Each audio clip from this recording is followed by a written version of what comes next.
In my spare time, I experimented with preparations of cocoa beans and chocolate, which I could sell in the shop. Soon I had to rent a warehouse in nearby Crooked Lane, where I could manufacture these products on a larger scale.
And then use this one, push it back together.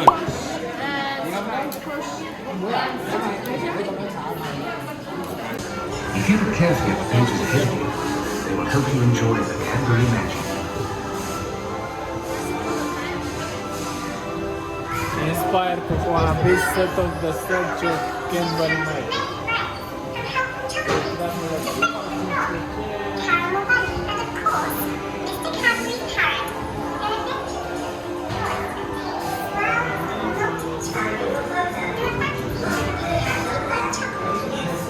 Wait myself a bit.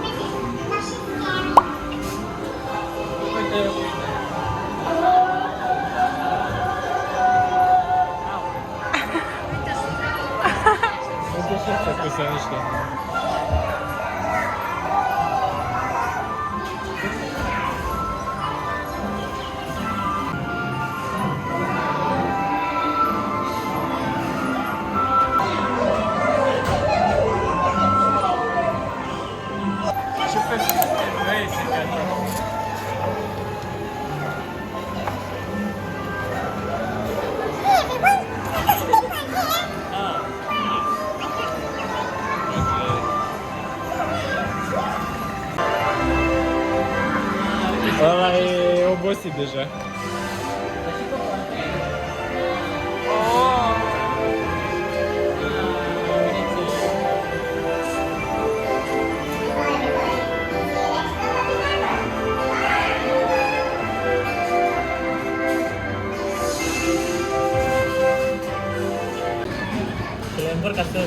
Să se usuce, da.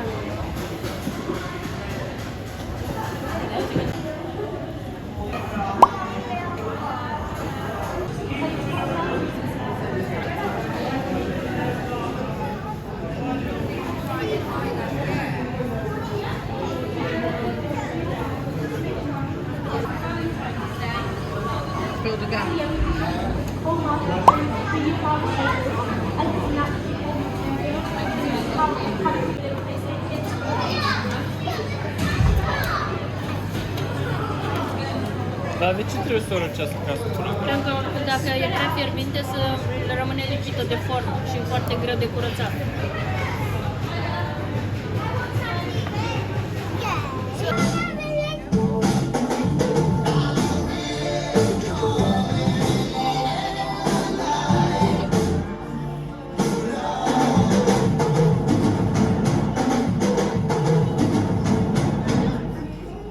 Like you've never jiggled in before.